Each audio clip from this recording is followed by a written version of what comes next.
Hello everyone, my name is Adam Goss, and tonight I'm going to talk to you about creating secure passwords. Passwords are important to us because they safeguard our information.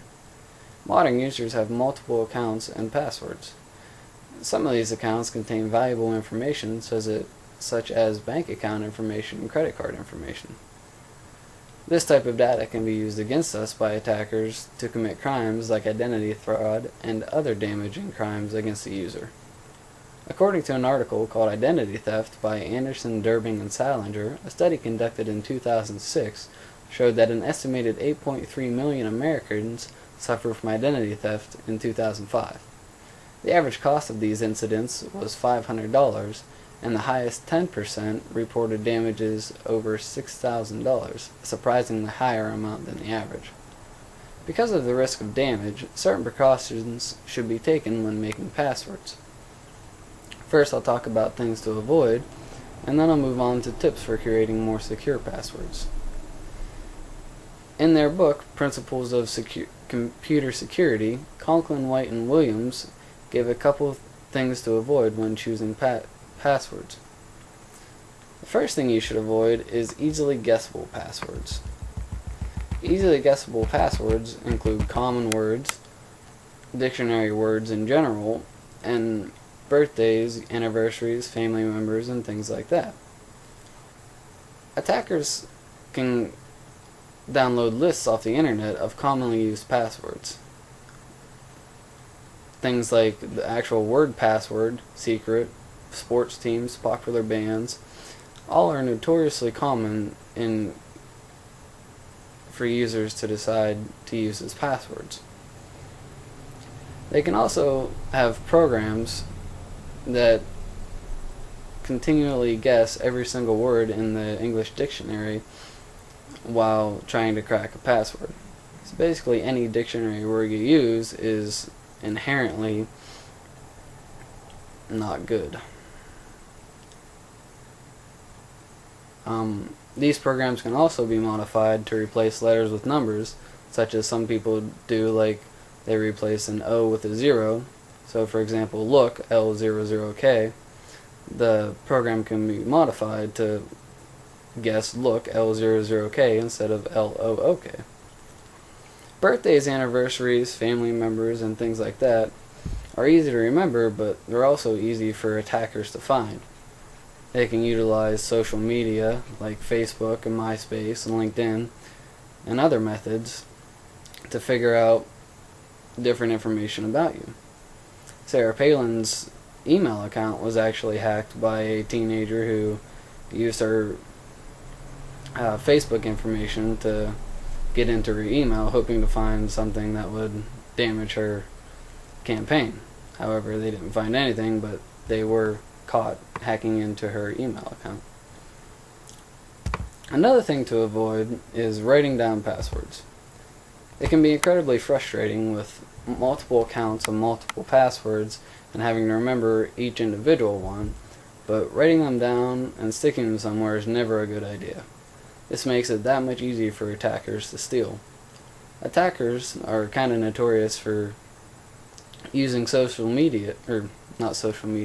engineering attacks to gain access to workplaces, and once they gain access to a workplace, there's only a certain number of hiding places you can use to hide a password. They can look under the keyboard in your desk, etc., etc., and then you've basically just given away your password for the attacker.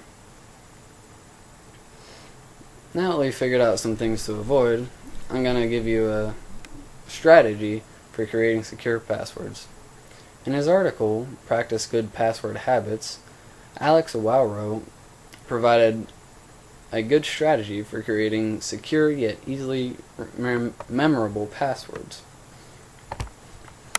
His advice was to develop a password generation technique and to remember the technique rather than the password itself. Basically, you start with a password base. Say your first pet's name plus your favorite food or something like that. You combine these two terms and then you add on to them based on the particular website that you need the password for. I actually have an example here of a Facebook password. I wrote down my first pet's name was Spaz, my favorite food was pizza, and for a Facebook password you could take the first two letters of the website, such as FA, place it before your first pet's name and your food, and you got Spaz, pizza, and then I took the last two letters of the site name, OK, and then I added the year. This is a pretty simple technique, but it yields a fairly complex password. You have 1, 2, 4, 4, 2, so that's 12, 16 characters, and you have uppercase, lowercase, numbers, and the spaces can count as special characters.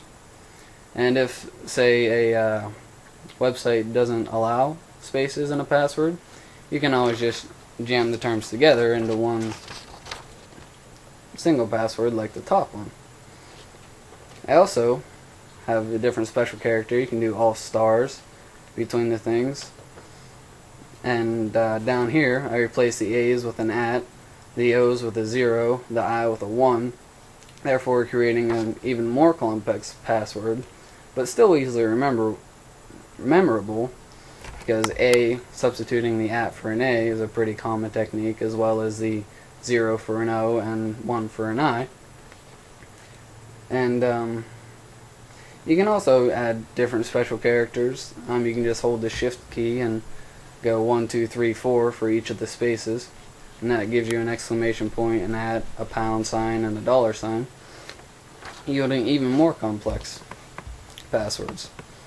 I really like this technique because it's fairly easy to remember, because you don't really have to remember, say you have 30 different accounts, you don't have to remember 30 unique passwords. You just have to remember the base, and then you can just implement your technique and you have your password. And so you don't have to write it down anywhere, you don't have to save it on your computer, you don't have to risk, people finding it out that way. And it also yields really complex passwords. You can even add more items onto it. Say you can add the amount of letters in the site name as another extra number. You can put that in there somewhere. And there's all sorts of different things you can do with it.